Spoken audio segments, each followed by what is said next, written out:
Ya, terima kasih Mas Adi, terima kasih ya. Adalah perkenan untuk bicara tentang warisan kearifan Gus Dur. Bahkan saya lihat ini di depan saya sudah ada satu karya yang Anda persembahkan khusus untuk Gus Dur dengan judul Tafakur bagi Gus Dur. Maka silakan Mas Adi, Anda bacakan mahakarya yang Anda persembahkan kepada Gus Dur. Silakan. Tafakur bagi Gus Dur. Ah, Sajak Adi Masardi. Pada Rabu terakhir tahun yang penuh ragu, aku mendengar kabar dingin angin. Lalu orang-orang gelisah menyebut-nyebut namamu dalam nyanyian yang penuh ketidakmungkinan. Tapi pada Kamis terakhir tahun yang penuh tangis, 1000 malaikat berzikir mengeringi langkahmu. 1000 bidadari mengikatkan selendangnya pada teralis. Dan aku hanya bisa menggumam, oh guruku. Kebijakanmu adalah cermin kebajikanmu. Kebesaranmu adalah cermin kesabaranmu. Bahkan ketika angin tak lagi membawa pesan penyair, kau tetap menyapa orang-orang tersingkir. Bunga mekar di taman, bunga gugur di taman. Engkau duduk di sana, engkau pergi dari sana. Oh, alangkah lekasnya waktu. Tapi engkau pergi setelah meninggalkan api kecil di dalam hati kami, yang nyalanya tak pernah akan mati. Dan kami akan terus melangkah mengikuti jejakmu, agar tanah dan air kami penuh berkah. Jakarta 31 Desember tanggal 9. Terima kasih. ya kami sebetulnya tadi agak ragu untuk bertepuk karena saya ikut terhanyut rasa duka Anda. Kami rasakan. Nah, saya lihat Anda sekarang juga menahan air mata Anda. Kenapa Anda bisa? Ya, silakan. Ya, saya rasa Anda sangat tulus tadi membacakannya itu. Tidak kata tulus seperti waktu Anda menulisnya. Nah, bagaimana kok Anda punya kedekatan batin yang sedemikian dahsyat dengan Gus Dur? Silakan. Ini memang agak itu. Kalau mengingat ke situ, ini menurut saya tidak ada lain kecuali memang sudah di saya menjalankan takdir. Karena sebelumnya kan saya tidak pernah bergaul juga dengan Gus Dur Pajaya. Mungkin dalam perkenalan dengan Gus Dur Pajaya jauh lebih lama. Jadi saya mengenal Gus Dur itu, kalau namanya sih sudah lama, tapi mengenal secara pribadi, sosok, secara fisik, ketemuan itu setelah beliau jadi presiden dan setelah saya diangkat jadi juru bicara presiden sehari kemudian. Nah, jadi maaf saya putus dulu. Kok bisa Anda yang tidak pernah ketemu Gus Dur, kok justru ketemu Gus Dur setelah beliau menjadi presiden? Monggo. Dan setelah saya diangkat jadi jubirnya. Jadi waktu Gus Dur menandatangan kepres untuk jubir itu, Gus Dur juga belum pernah ketemu saya. ya. Nah, kok beliau mengangkat seorang yang beliau tidak kenal menjadi jubir, itu kan bahaya sekali itu. Nah itu dia yang saya dulu tuh pernah tanya juga ke Gus Dur. Gus dulu apa alasan Gus Dur milih saya? Kan Gus Dur nggak tahu saya juga nggak tahu Gus Dur. Dia bilang alasan dia sih katanya sih karena profesional, mungkin pernah baca tulisan saya dan segala. Tapi menurut saya yang pernah menulis tentang Gus Dur kan juga banyak sekali. Nah jadi saya nggak ada lain kecuali ya ini mungkin sudah takdir lah dasarnya. Iya. Sehingga Pak Jaya pernah begini, saya pernah ketemu Mas Hikam ya, dalam satu pertemuan ada Gus Dur, ada lain-lain. Mas Hikam tuh bilang begini sambil bercanda, Mas Adi sampean ini ngalang-ngalin orang yang sudah puluhan tahun kenal Gus Dur. Nah iya, itu memang kalau Anda menjawab itu dengan satu kata yang memang tidak bisa dibantah, ya takdir itu. Ya, karena saya pernah tidak percaya takdir, Pak Mas. Ya, tetapi setelah saya babak belur menempuh perjalanan hidup, akhirnya saya sadar bahwa takdir saya itu tidak percaya kepada takdir. Nah itu, makanya akhirnya saya menyerah. Ya saya memang harus percaya takdir. Nah, tapi menurut saya takdir Anda itu luar biasa loh Pak. Ya, bahwa seorang presiden mengangkat seorang juru bicara itu kan sangat personal. Betul. Kok beliau bisa percaya kalau Anda bisa mewakili beliau? Kan itu, ya saya tahu kan untuk menjadi juara kan harus benar-benar menghayati kepresidenan beliau, tapi juga kepribadian beliau.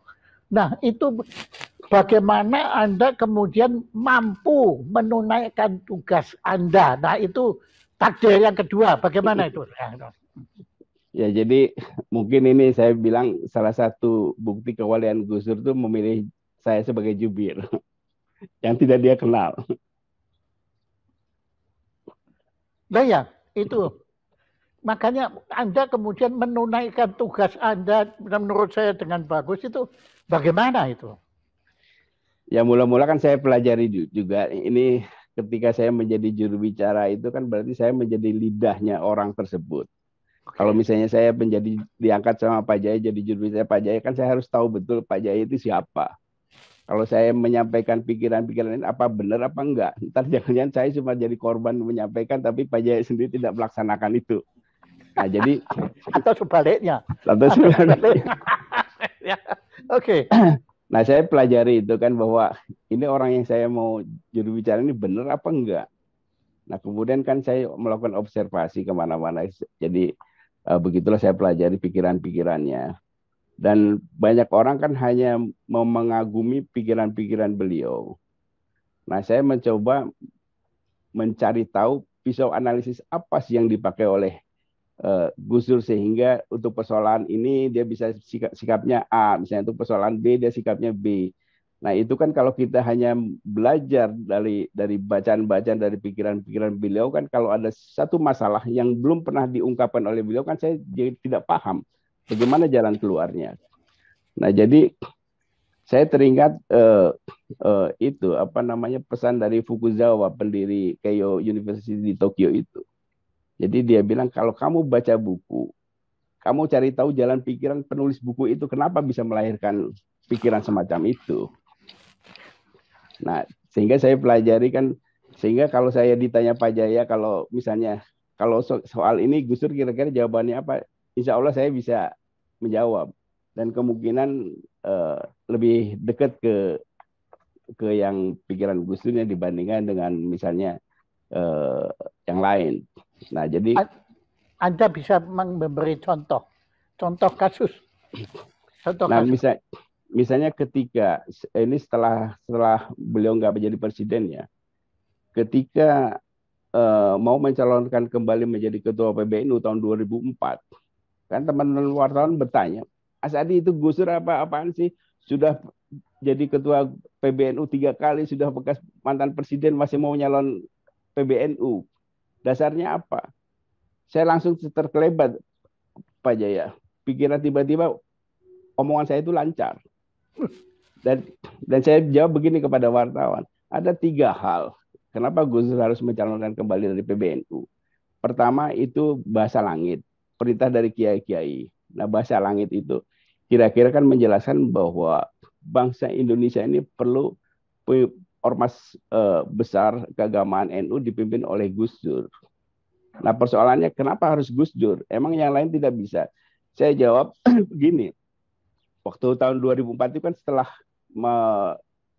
WTC itu, dampak terorismenya itu kan masih tinggi.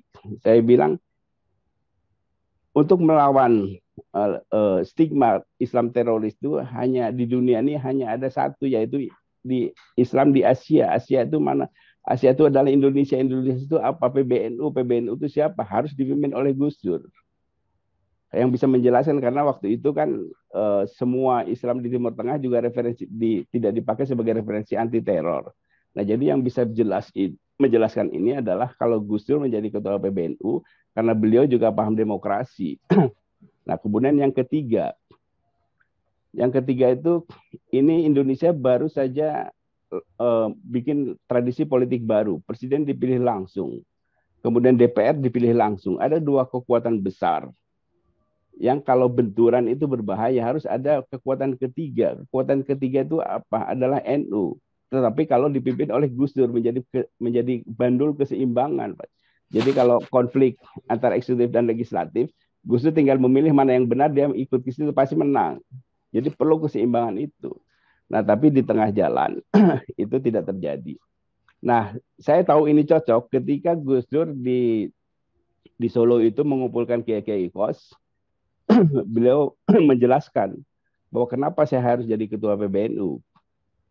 Dan itu seperti yang saya bilang itu yang disampaikan juga oleh Gus Dur. Padahal Anda tidak ada komunikasi dengan Gus Dur. Kalau yang soal itu ada. Oh. Jadi ketika di airport saya sampaikan ke Gus Dur, Gus tadi ada wartawan bertanya soal Gus Dur, kenapa saya jelasin begini-gini. Ada yang salah Gus? Nah, Gus Dur nggak jawab.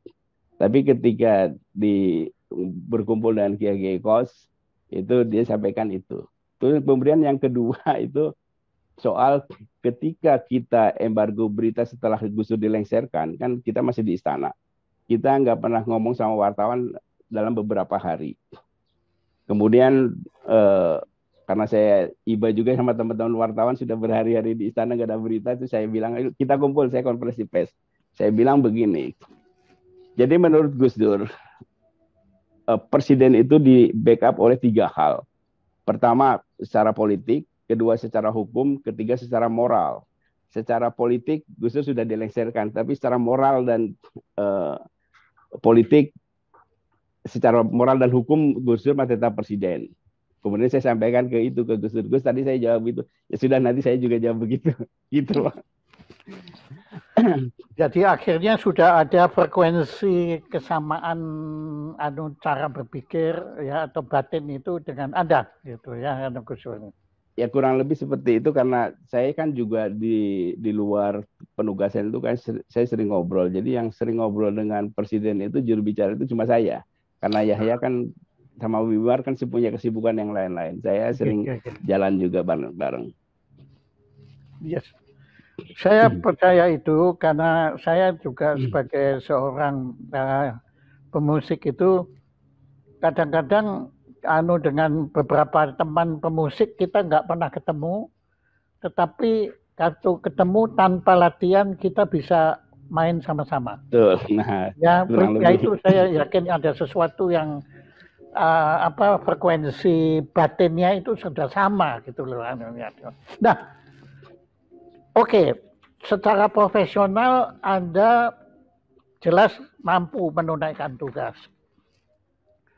Tapi waktu saya mendengar Anda membaca puisi ini, terus terang saya terkejut. Karena Anda nggak profesional, Bang sekali. Anda emosional. Betul nggak? Ya, kalau untuk ini sih ya. Ya, karena saya melihat, nanti dulu toh. Saya kan kenal Anda. Anda itu kan menurut saya kan, ini kan orang yang paling nakal yang saya kenal itu kan Anda sebetulnya ya. Pokoknya jahil dah. Pokoknya Anda itu kan sudah pokoknya kan kalau untuk nyari apa itu kan paling pinter. Tadi saya menanti sebetulnya itu sifat kenakalan Anda tadi itu akan tampil lagi. Tapi di saat saya sama sekali tidak merasa ada kenakalan. Tapi rasa sedih, rasa duka bahwa Anda itu ditinggal oleh beliau. Apakah saya keliru? Kalau saya itu keliru, saya tidak merasa ditinggal. Oh, ya, oke. Nah, ya kalau gitu kenapa Anda demikian? Nah ya sekarang aja Anda sudah matanya juga sudah berlinang-linang gitu anunya. Nah, airnya. Nah, bagaimana? Tolong Anda jelaskan. Oke, ini saya sudah saking tertarik pada saya selalu maju. Ini saudaranya marah sama saya. Oke.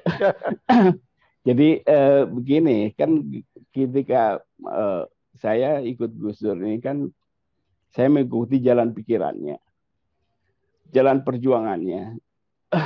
Jadi bukan hanya mengagumi pikiran-pikirannya, tapi juga mengagumi langkah-langkahnya, dan karena apa yang dia katakan itu adalah yang dia perbuat.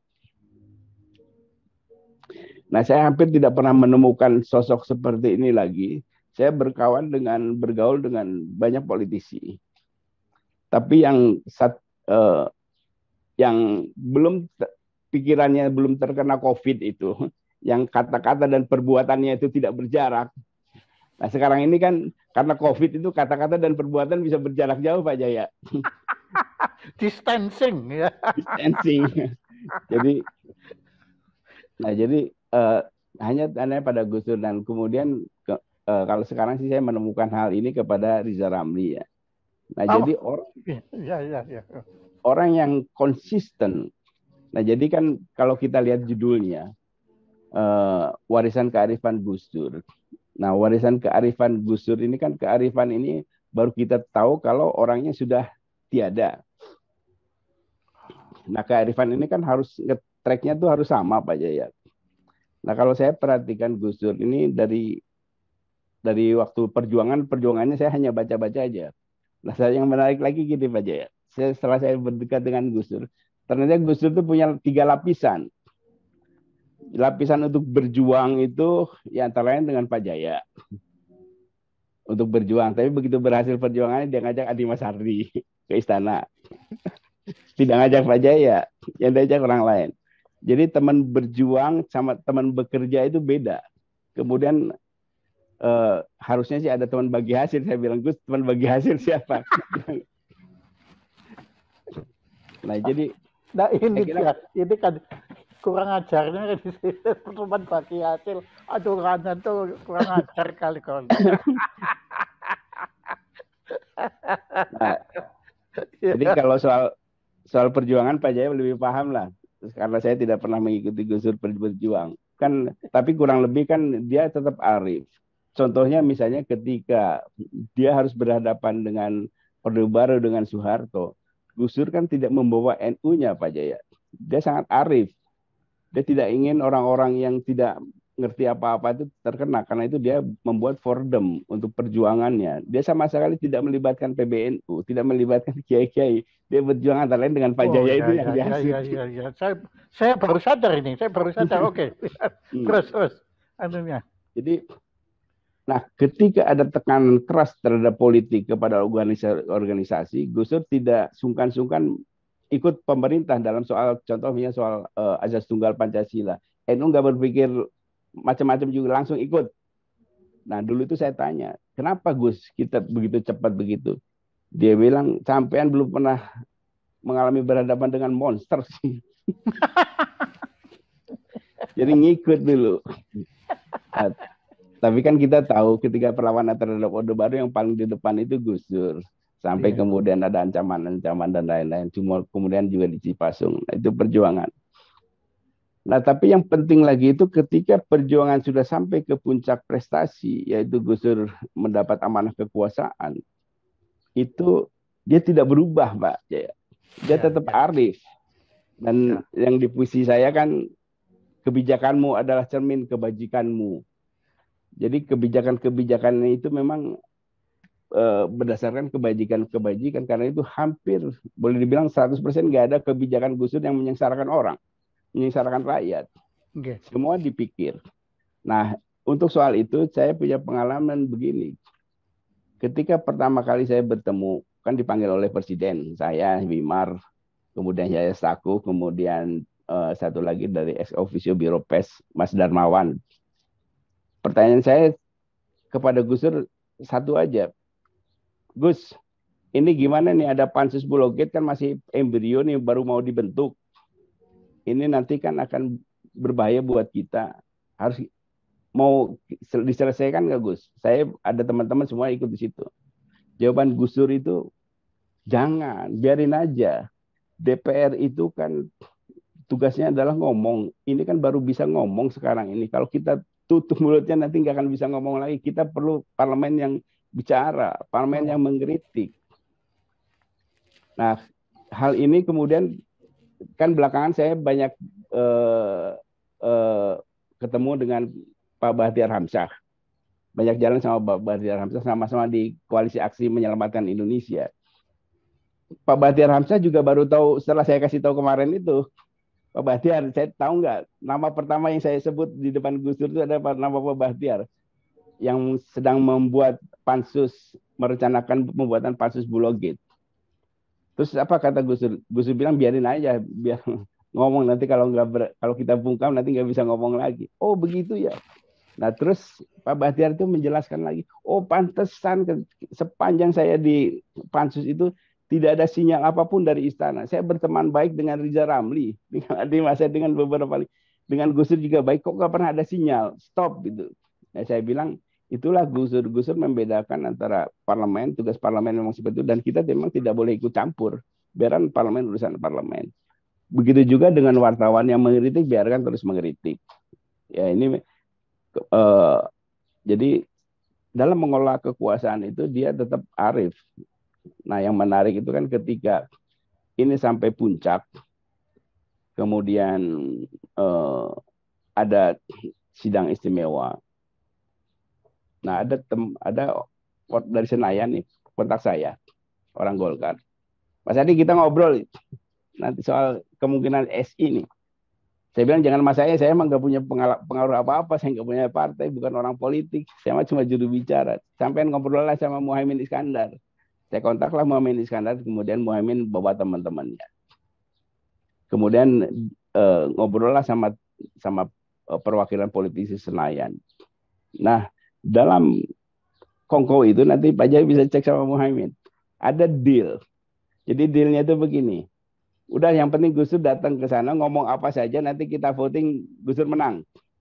Tetap presiden. Nah kemudian konsesinya apa? Konsesinya cuma 3 menteri Pak Jai. Menteri Dalam Negeri, Menteri Keuangan, terus ada Menteri Jaksa Agung kalau nggak salah, pokoknya cuma 3 aja. Udahlah, Muhammad laporlah saya temenin kepada Presiden. Gus, udah beres nih. Cuma mereka minta 3 menteri. Gus bilang gebrak meja, nggak ada. Ini nasib bangsa tidak bisa dipermainkan begini. Lawan aja. Gitu Pak Jaya. Waduh, ya, saya mengerti. Saya mengerti kenapa Anda terharu. Kalau itu jadi beliau itu tidak melihat kekuasaan sebagai tujuan. Betul. Ya Justru toh? kebalikannya. Tujuan kan begini. Waktu saya ngobrol-ngobrol, Gus Dur sejak kapan cita-cita jadi presiden? Dia bilang sejak saya pulang dari Timur Tengah, masih mahasiswa. Jadi Gus Dur berpikir bahwa bangsa ini harus diubah nasibnya. Caranya adalah saya harus jadi presiden. Jadi tujuan dulu, kemudian cara. Instrumennya adalah kepresidenan. Yes. Nah itulah sebabnya ketika Gus Dur jadi presiden, dia nggak nunggu 100-200 hari, langsung hari pertama langsung eksekusi. Karena dia tahu sudah, pandangannya kan sudah lama dia berpikir, harus misalnya langsung dia TNI dipisahin dari politik, kemudian Departemen Sosial dilikuidasi, kemudian Departemen Penerangan juga dilikuidasi, langsung secara politik langsung dia bergerak. Nah kemudian saya kan bertanya, saya juga harus tahu juga nih, kalau saya ikut Pak Jaya ini punya program apa sih? Kan harus jelas juga, sebagai juru bicara saya harus paham juga. Saya kan biar tidak ragu nih Pak Jaya.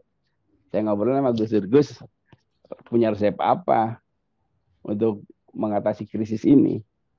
Jangan-jangan nih kalau orang nggak mampu mengatasi krisis, kok terus kita ikutin kan kita bisa ikut terjerumus. Saya tidak mau begitu.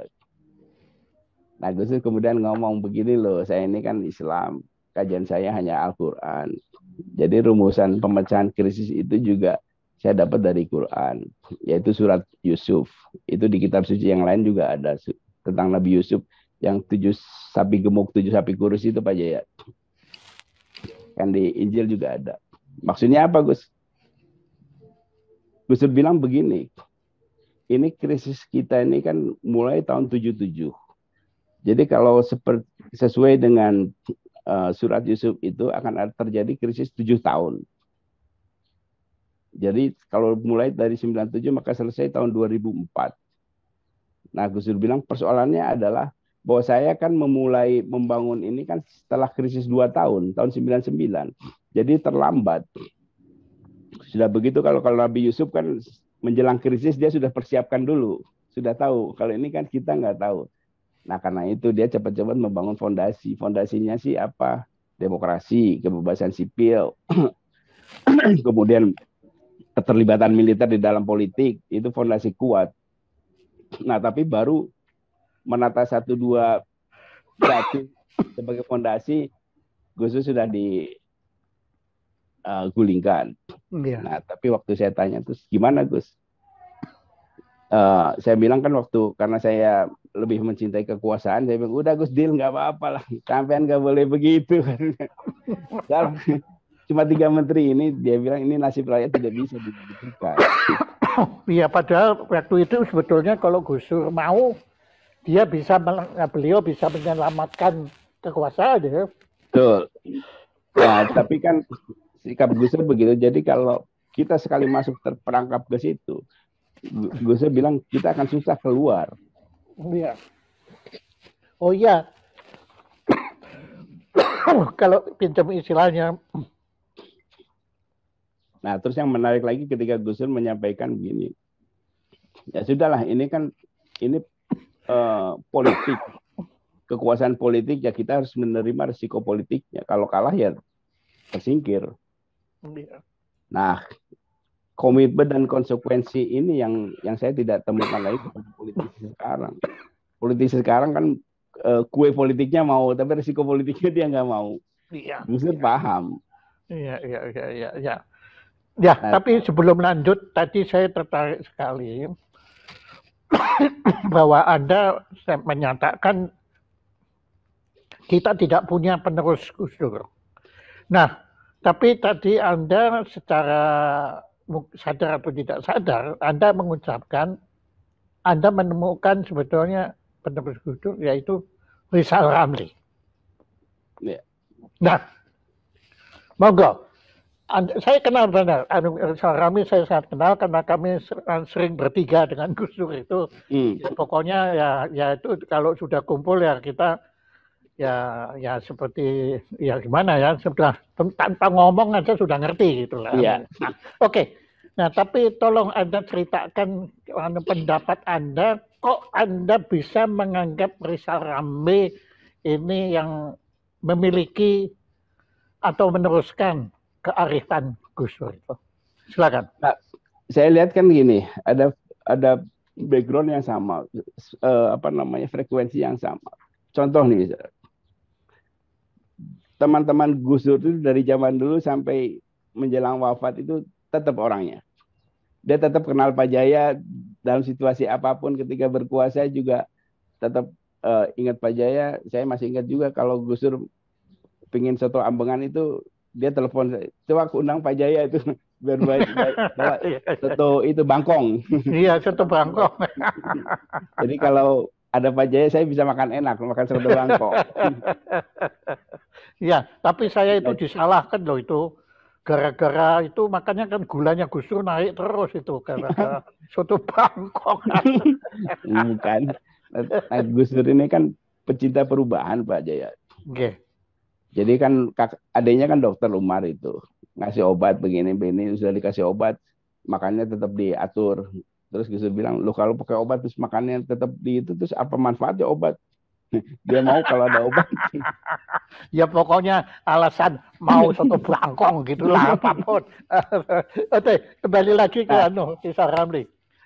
Jadi apa yang dikatakan oleh Gus Dur itu sebelum berkuasa dan ketika di kekuasaan dia jalankan. Dan itu juga yang saya lihat kepada Rizal Ramli ketika mahasiswa di luar itu dia ngomong A, ketika ada memegang kekuasaan dia jalankan A itu. Kemudian setelah tidak berkuasa, Gus Dur kan juga setelah tidak berkuasa, dia tetap memperjuangkan hal yang sama. Begitu juga Rizal Ramli tetap memperjuangkan hal yang sama. Jadi kan kalau kita misalnya jadi berkuasa kan mungkin saya jadi nggak ingat nggak kenal lagi Pak Jaya buat apa? Nggak penting Pak Jaya, ini lebih penting yang bisa menghasilkan uang, kan bisa begitu.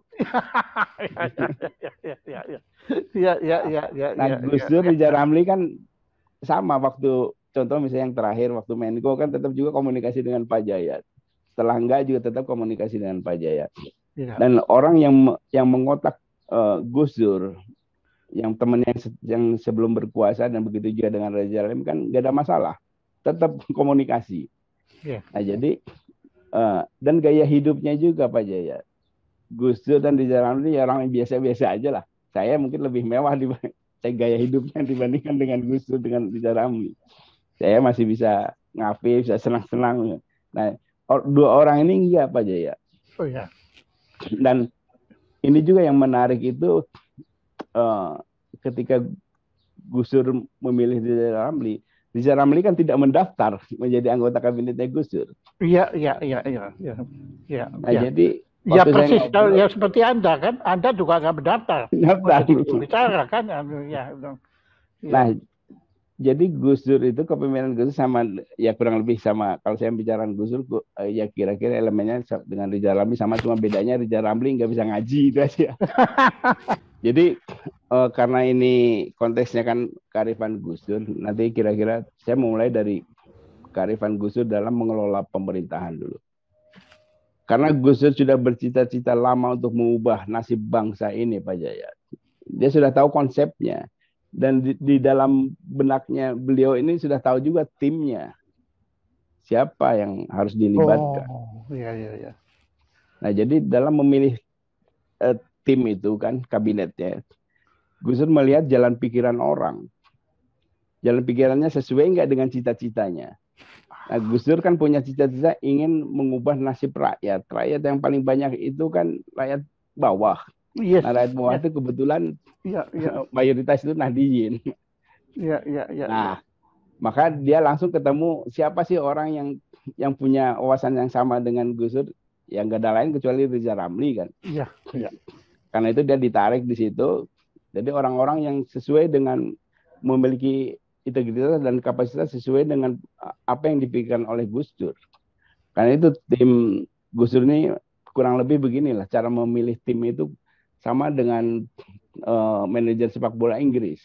Ya. Dia punya konsep dulu, kemudian dia pengen kiper yang tangguh yang seperti ini, kemudian back yang bisa menyerang, penyerang yang bisa bermanuver, kan sudah tahu di pasar kan ada Pak Jaya. Tinggal dibikin satu tim, kemudian dikasih pandangan sedikit, kemudian kan dilepas di lapangan hijau. Nah itu juga yang terjadi kepada Gus Dur. Jadi dalam soal pemerintahan itu Gus Dur sangat manajerialnya itu luar biasa. Ya. Karena kan ada gium begini, manajer yang andal itu kalau ada alat instrumen yang bisa mengerjakan pekerjaannya 50% pekerjaannya dia, manajer yang baik akan beli 2 sehingga 100% dia tinggal leha-leha aja. Iya betul. Nah itu yang terjadi pada Gus Dur di kabinet, karena Gus Dur memilih orang-orang yang berkarakter. Pak Jaya masih ingat semua kabinet Gus Dur itu berkarakter. Rizal Ramli, Khofifah, Erna Widoera, Sarwono, dan orang-orang yang punya karakter. Iya, Prof Mahfud. Ya. Saya tanya, kenapa karakter kita nggak lihat backgroundnya? Dia bilang kalau orang punya karakter itu pasti punya integritas itu, Pak. Kayak Pak Jaya kan nggak bisa saya bisikin Pak Jaya nanti begini, nggak cocok, aku nggak mau cari yang lain kan begitu Pak Jaya. Karena Pak Jaya punya karakternya. Nah itulah sebetulnya konsep ekonomi dalam pemerintahan Gus Dur itu boleh dibilang sih 99% itu Rizal Ramli yang mengelolanya. Karena itu bisa meningkatkan ekonomi bawah, bisa mencegah. Nah, Gus Dur 1% tapi juga penting yang memberi ideologi, memberi kepercayaan kepada Rizal Ramli. Iya. Nah, jadi orang seperti ini kan harus dipercaya full. Nah, tapi bukan berarti Gus Dur kemudian benar-benar tidur, tapi dia juga memantau. Oh iya, betul. Memang saya tahu Gus Dur itu kalau kan kita pikir beliau tidur kan, memang karena kan matanya merem. Iya toh. Bahkan Ya. saya pernah sekali ngomong dengan beliau, bahkan beliau ngorok ya. Tapi setelah saya selesai ngomong, dia sadar. Kemudian dia langsung jawab dan betul semua apa yang saya itu dia dengar semua itu. Itu Betul. kesaktian Gus Dur itu memang itu mendengar sambil tidur itu luar biasa itu. Ya, Ya, jadi oke. Nah kita di, kembali sekarang setelah jadi Rizal Ramli kita di dalam kembali ke Arifan. Tadi kan saya melihat Anda kan sudah involve secara emosional lagi, bukan hanya rasional, bukan hanya intelektual, bukan lagi politik, bukan, tapi Anda sudah emosional. Kenapa? nah itu saya nggak tahu juga. Ya, ya kurang mungkin saya kan merasa bukan pengikut Gus Dur. Saya menjalankan apa yang saya ikut perjuangan, apa yang beliau cita-citakan, dan belum berhasil. Oh, jadi Anda merasa ada semacam kekecewaan karena Anda belum bisa sepenuhnya menjalankan tugas Anda. Begitu. Betul. Karena Gus Dur pertama beliau sempat dilengsarkan, tapi itu pun buat Anda sebetulnya masih ada harapan. Tapi yang paling berat adalah beliau meninggalkan dunia fana ini. Ya, yang menyedihkan itu kan bahwa monumen-monumen politik yang dibangun oleh Gus Dur dengan kekuatan penuh dengan seluruh energi politiknya ini kan sekarang kan berantakan semua. Oh.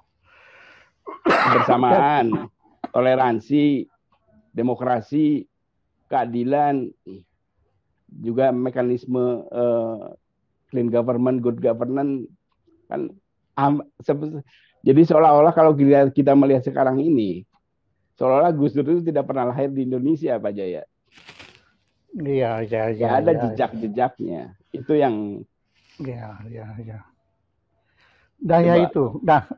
Nah, kemudian di samping tentu Anda sedih, Anda tentunya punya harapan kan? Kalau nggak mungkin. Saya yakin Anda sudah bunuh diri kalau nggak punya harapan. Ya, kadang Ya, tadi nangisnya nggak sembarangan ya. Itu nangis yang bukan disengaja. Apalagi mau Anda baru baca syair kok malah nangis itu gimana ya anunya. Nah, saya saya mencium aroma harapan bahwa harapan Anda itu belum tercapai, maka ada kekecewaan. Nah, harapan Anda apa? ya harapan pertama kan sesuai dengan yang dicita-citakan Gus Dur. Pertama itu kita harus demokrasi dulu. Kalau Nah, demokrasi kenapa? berjalan, Loh, Mas oke, sekarang saya bantahin Anda. ya Anda mengharapkan demokrasi. Loh, kita kan demokratis, Pak. nah itu bedanya demokrasi yang dalam pikiran Gus Dur yang saya ikuti ini kan beda dengan situasi demokrasi yang seolah-olah dijalankan hari ini. Seolah-olah ya udah. Ya udah. Ya apa? Jadi Kenapa? Nanti dulu, ya, saya minta pertanggungan jawab Anda. Anda kau bilang gampang aja ngomong seolah-olah. Buktinya apa? jadi demokrasi ini kan artinya pertama adalah melibatkan persepsi publik untuk yang pemerintahan dulu lah. Kalau pemerintahannya itu prosesnya demokratis, kemungkinan benernya itu lebih tinggi, Pak Jaya. Jadi cara rekrutmen, gitu. Loh iya, Nah, tapi di mana letaknya kok Anda bisa ngomong ini tidak demokratis itu gimana gitu loh. nah, kita kan mulai dari partai dulu nih. Ah, oke. Okay. Dari partai apakah ini kan di negara demokrasi ini soko gurunya itu partai politik. Oke. Okay. Kalau partai politiknya isinya dinasti, orang korupsi nggak ada masalah, segala macam permisif, itu pasti produknya juga hancur-hancuran Pak Jaya. Nah, jadi karena itu kan saya berpikir begini, pikiran-pikiran Gus Dur itu kan harus ada inkubatornya. Kalau sekarang ini ya pikiran saya bilang ini kalau tidak ada inkubator yang mengekspresikan, yang memperjuangkan pikiran-pikiran Gus Dur, ya pikiran Gus Dur hanya ada di perpustakaan, kayak seperti sekarang ini ada di pojok Gus Dur di UI misalnya. Ya, jadi kalau kita ingin melihat Gus Dur ya ke perpustakaan aja udah cukup. Nah, beda dengan kalau ada inkubator. Contohnya misalnya dulu Soekarno itu, pikiran-pikiran Soekarno itu kan diterjemahkan, diperjuangkan oleh PNI. Kemudian ada hasilnya. Nah, saya membayangkan kan pikiran-pikiran Gus Dur itu inkubatornya itu adalah Partai Kebangkitan Bangsa. Sehingga bisa berjuangkan, sehingga kalau Pak Jaya punya persoalan dengan demokrasi, dengan toleransi, intoleran kan Pak Jaya bisa kontak orang PKB, ini coba tolong diperjuangkan. Sekarang ini kita kemana? Ya, ya, ya, ya, ya, ya. Kalau ada Sekarang, masalah, kenyataannya sekarang,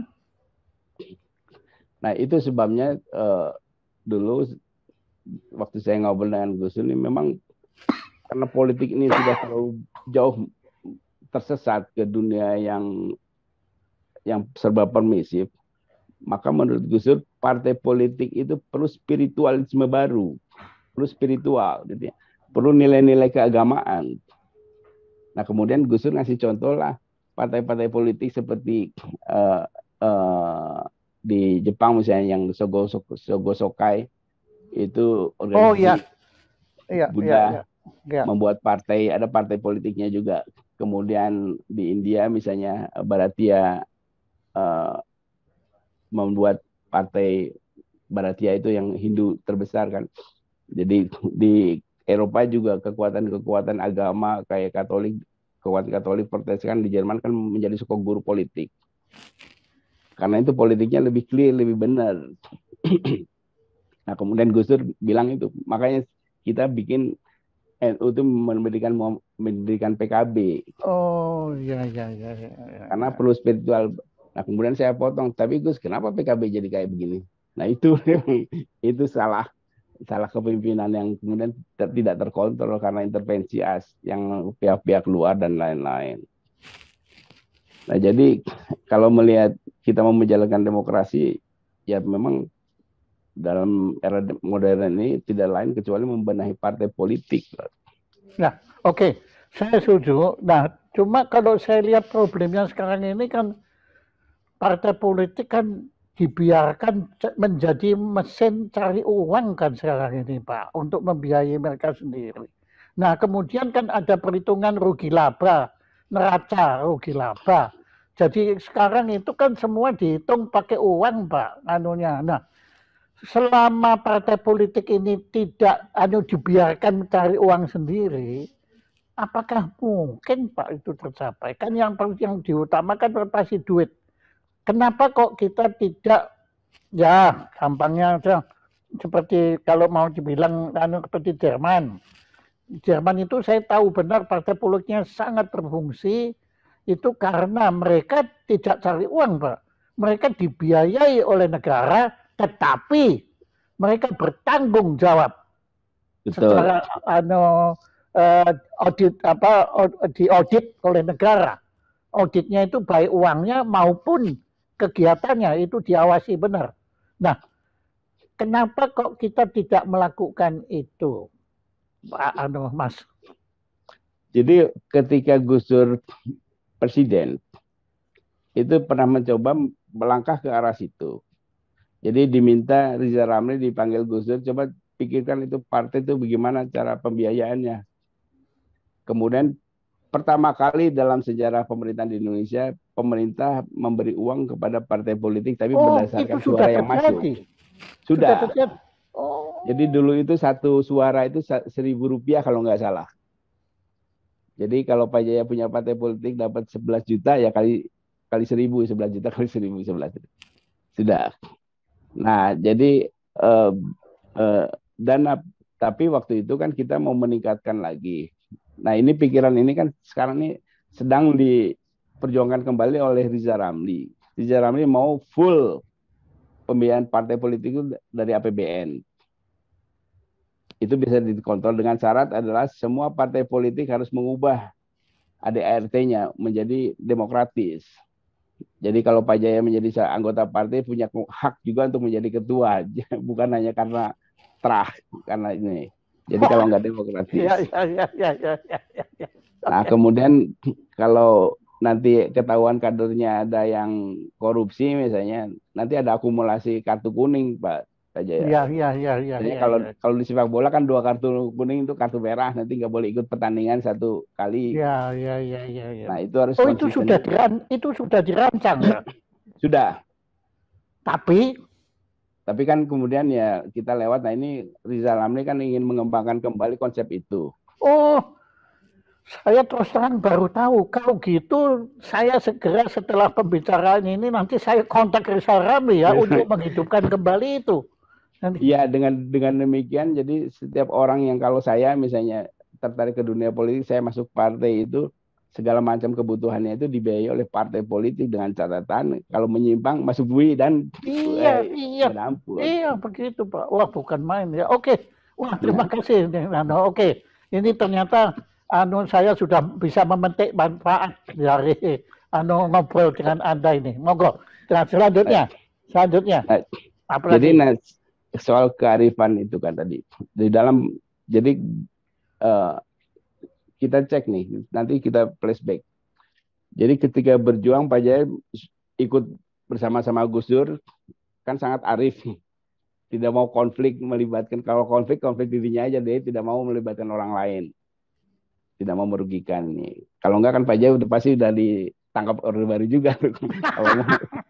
Karena Pak Jaya kan juga bersama Gus Dur tuh, saya ikuti itu.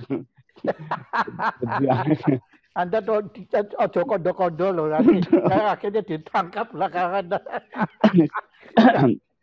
Nah tapi kemudian nanti dulu Pak, nanti dulu kalau mengenai konflik itu saya punya kisah yang tapi sifatnya pribadi, tapi nggak apa-apa, saya juga.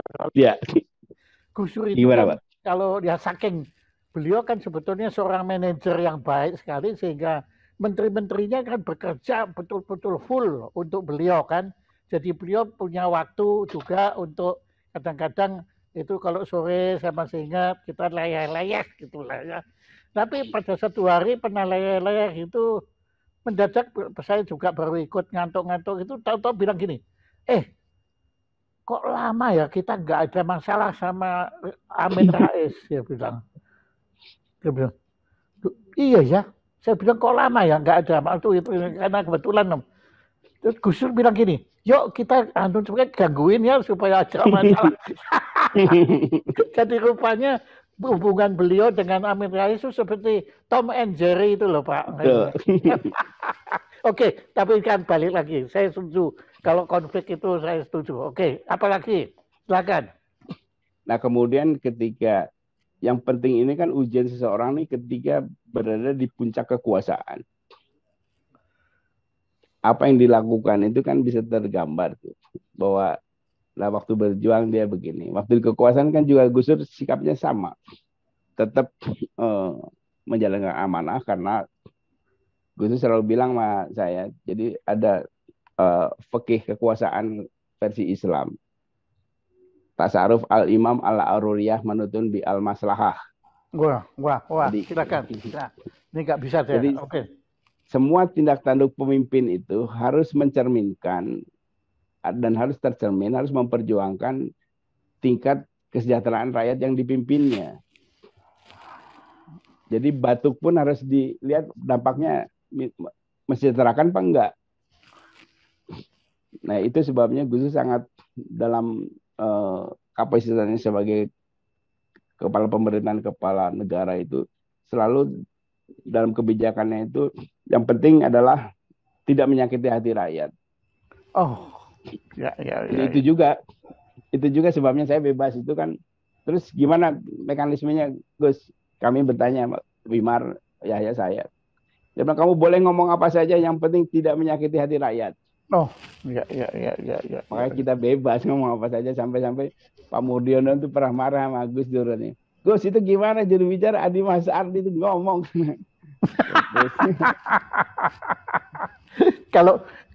kalau yang marah bukan rakyat nggak apa-apa ya. Nah, terus Gus Dur jelasin ke Pak Murdiono begini loh, jubir saya itu boleh ngomong apa saja yang dia ketahui.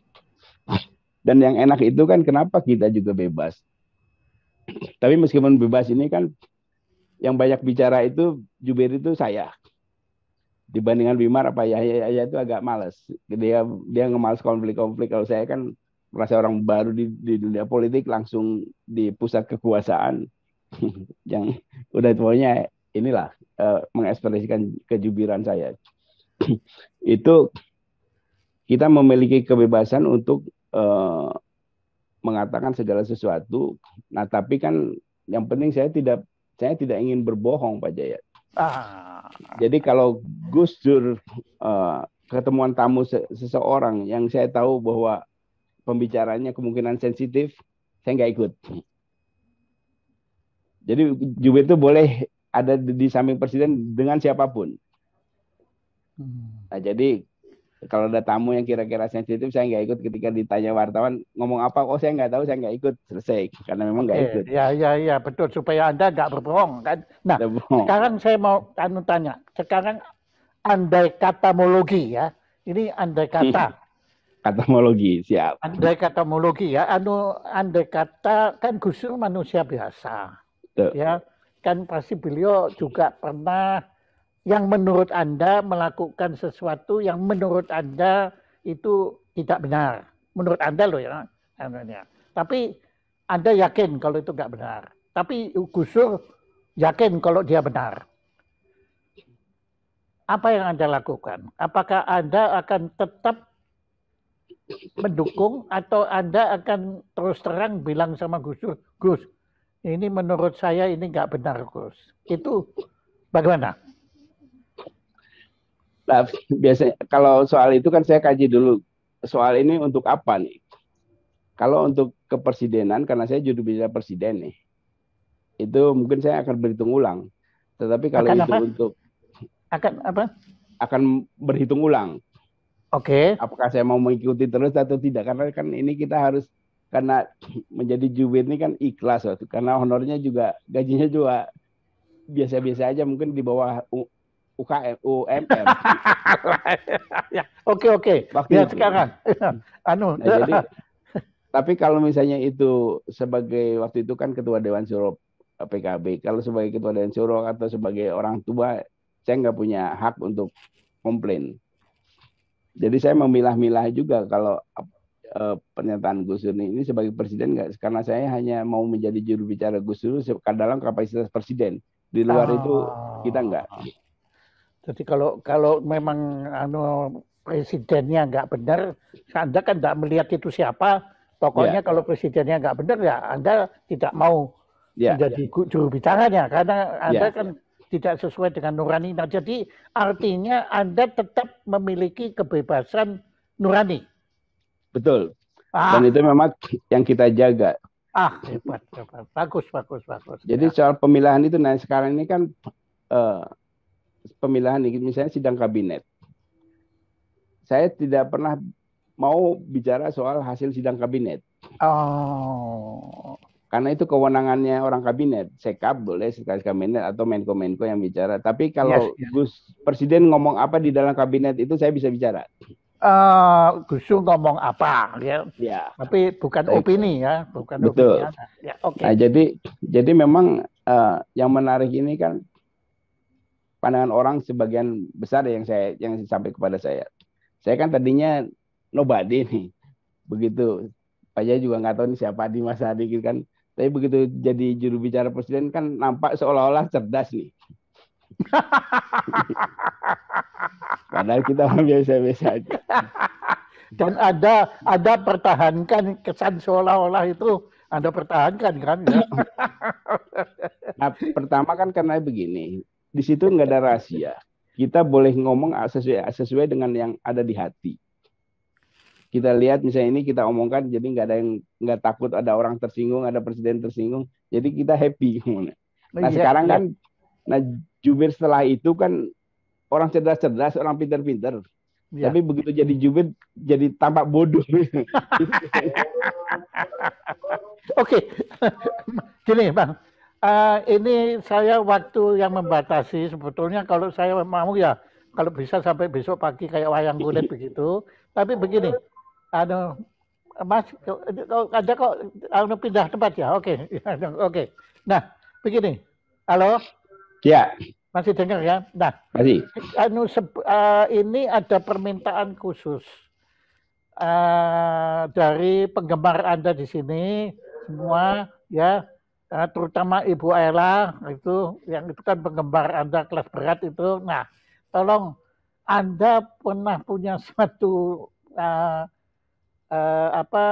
karya puisi Anda yang kali ini yang minta kita, jadi Anda tidak bertanggung jawab ya, kita yang minta itu tentang apa, negeri ini negeri berdebah atau apa itu loh. Oh, negeri para berdebah. Ya, dah pokoknya itu ini permintaan khusus. Jadi kalau ada yang mau nangkep ya kita yang ditangkap nantilah hasilnya gitu. Oke. Oke, silakan. Bentar, saya harus nyari dulu nih. Ada saya tuh nggak punya file, tapi di luar itu sedang ada keras karena di depan masjid.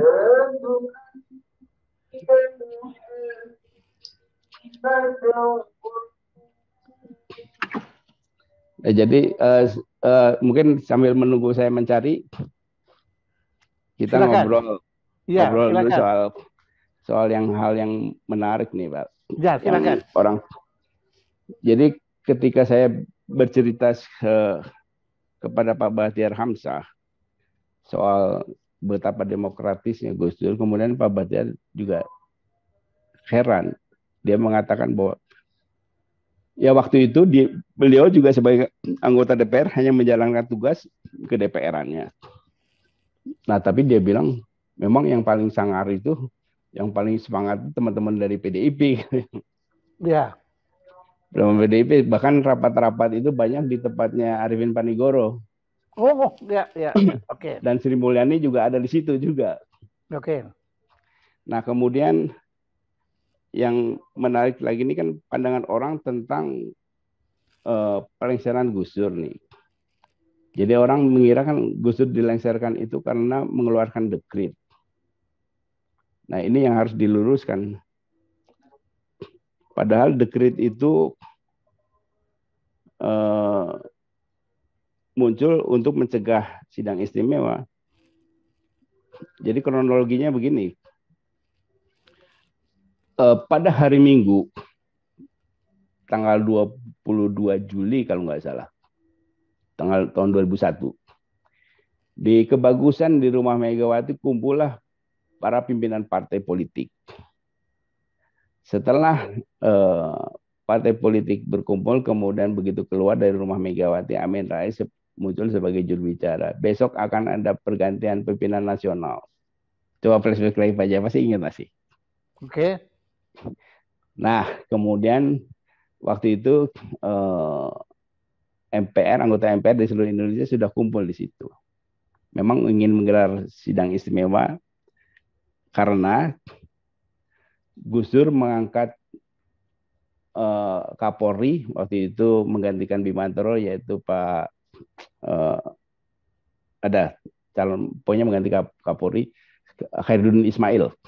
Oke. Tanpa konsultasi dengan DPR. Oh. Nah, ini dianggap penyimpangan konstitusi, padahal waktu itu belum ada aturannya juga. Nah, itu sidang akan digelar. Nah, untuk mencegah sidang digelar itu, maka Gus Dur mengeluarkan dekret untuk menghentikan, membekukan parlemen itu. Nah, tapi sidang berlanjut dengan agenda berubah. Karena Gus Dur mengeluarkan dekret, maka sidang istimewa dilanjutkan. Jadi pada hari sebelumnya itu saya melihat undangan kepada Presiden akan ada sidang istimewa pertanggungjawaban Presiden karena mengganti Kapolri tanpa konsultasi dengan DPR. Nah, tiba-tiba ketika eksekusi karena Gus Dur mengeluarkan dekret. Nah, ini yang belum ada penjelasannya. Nah, itulah sebabnya Pak Jaya. Saya dulu menolak pengangkatan Gus Dur sebagai pahlawan nasional. Apa? Saya bilang, saya menolak. Oh iya. Saya menentang Gus Dur dijadikan pahlawan nasional. Malah ada yang nolak. Alasan saya menolak. Saya bilang nggak boleh orang yang diduga dianggap melanggar konstitusi itu dapat gelar pahlawan nasional. Oke. Karena kan nggak bagus buat anak cucu kita. Mau ini Abdurrahman Wahid dilengsarkan tapi jadi pahlawan nasional, dari mana asal usulnya? Nah, jadi kalau mau kasih gelar pahlawan nasional, pertama jangan oleh presiden, tapi oleh MPR sekaligus mencabut. Iya, pinter. Cabut dulu dong. Cabut dulu ini dong, baru boleh pahlawan nasional. Iya. Nah, waktu saya ngobrol sama Pak Mahfud, kenapa saya menolak ini? Karena ini Pak Mahfud bilang, nggak apa-apa, ini kan politik, orang sudah tahu. Ya kita tahu, tapi anak cucu kita kan nggak tahu. Iya. Politik. Saya bilang ini harus diluruskan dulu. Nah, untuk memudahkan itu, maka gelar pahlawan nasional untuk Gus Dur itu, dan selanjutnya itu kalau presiden harus diangkat jadi pahlawan nasional, harus MPR lah. Maksudnya musisi ngasih penghargaan juga kepada musisi. Presiden ngasih penghargaan. Jadi MPR, jadi jelas dengan demikian juga sekaligus mencabut tap MPR pemberhentian itu, maka clear persoalannya. Yes, yang kayak paham. Jadi Anda memang tampaknya kok Anda kok menghalangi. Bukan. Nah, Anda minta akarnya justru dibereskan dulu. Kalau enggak nanti kan tanamannya layu kalau tanah akarnya enggak dia punya. Ada pinter tuh. Oke. Nah, terus yang ini sidang istimewa pelaksanaan Gus Dur ini tidak akan terjadi kalau PDIP yang mayoritas nggak ikut. Jadi saya bilang Pak Emin ini kan cuma woro-woro aja teriak-teriak karena dia di ranah demokrasi, tetapi yang permainan kekuasaan itu bukan di Pak Amin. Iya. Karena itu Gus Dur juga baik-baik aja sama Pak Amin. Iya. Nah, kemudian satu hal lagi soal kearifan Gus Dur ini. Sebelum finish soal itu ya, sajak negeri Parebar saya sudah siap. Jadi Pak Jaya kan kenal sama Ben Anderson, Profesor Cornell. Oke. Nah, dia ini kan sangat anti Soeharto. Bekal datang ke sini kan nggak boleh. Dia punya tesis dia itu adalah Soeharto itu tidak disukai rakyat. Nah, makanya ketika setelah reformasi Ben Anderson datang ke Indonesia, tapi Pak Harto sudah wafat. Dia untuk membuktikan tesisnya, dia datang ke makamnya Pak Harto. Kemudian dia bilang, tuh benar kan? Tidak banyak orang ziarah. Itu tanda tidak dicintai rakyat. Itu tesisnya Anderson. Kemudian dia ziarah ke tempat Bung Karno. Wah, ini loh dicintai rakyat, ini belum banyak orang ziarah. Begitu dia ke Tebu Ireng, ke Gus Dur, walah, ini orang kaget dia. Enggak berhenti. Walah, ya. Nah, jadi kalau dalam masa hidupnya, dalam perjuangan, dalam kekuasaannya pernah menyakiti orang, pasti tidak akan penilaian kehidupan seseorang itu dilihat di makamnya. Yes. Dan Gus Dur membuktikan itu. Ya. Oke. Nah, terima kasih. Nah, sekarang negeri para bedebah. Ada satu negeri yang dihuni para bedebah. Lautnya pernah dibelah tongkat Musa. Nuh meninggalkan daratannya karena direndam bah. Dari langit, burung-burung kondor menjatuhkan bebatuan menyala-nyala. Tahukah kamu ciri-ciri negeri para bedebah? Itulah negeri yang para pemimpinnya hidup mewah, tapi rakyatnya makan dari mengais sampah. Atau menjadi kuli di negeri orang, yang upahnya serapah dan boga mentah. Di negeri para bedebah, orang baik dan bersih bisa dianggap salah, dipenjarakan hanya karena ketemu wartawan. Menipu rakyat dengan pemilu menjadi lumrah, karena hanya penguasa yang boleh marah, sedangkan rakyatnya hanya bisa pasrah. Maka bila negerimu dikuasai para bedebah, jangan tergesa-gesa mengadu kepada Allah. Karena Tuhan tak akan mengubah nasib suatu kaum, kecuali kaum itu sendiri mengubahnya. Maka Bila melihat negeri dikuasai para berdebah, usirlah mereka dengan revolusi. Bila tak mampu dengan revolusi, dengan demonstrasi. Bila tak mampu dengan demonstrasi, dengan diskusi. Tapi itulah selemah-lemahnya iman perjuangan. Ya ampun. Tapi Anda pinter loh. Awalnya Anda kelihatannya arahnya ya itulah. Ya, Anda menyesatkan kita dengan arahnya awalnya. Tapi setelahnya ya kita harus merenung agar kita bersama mencegah jangan sampai Adi Masardi itu membuat syair ini untuk negeri kita ini. Terima kasih Mas Adi. Ya, saya seperti biasa selalu mengagumi keberanian Anda. Kalau menurut saya Anda mewarisi keberanian Gus Dur. Itu kan Gusmus kan pernah bilang waktu saya berduka atas wafatnya Gus Dur, itu kan Gusmus itu bilang begini, menurut saya, ini Gusmus ya, saya tidak kalah pintar sama Gus Dur, saya tidak kalah arif tentang Gus Dur, saya tidak kalah luas pandangannya ketimbang Gus Dur. Pokoknya semualah ciri-ciri positif itu semua itu Gusmus merasa tidak kalah. Apa yang dimiliki Gus Dur, Gusmus punya. Pokoknya dia punya. Tapi, nah itu kalau tapi itu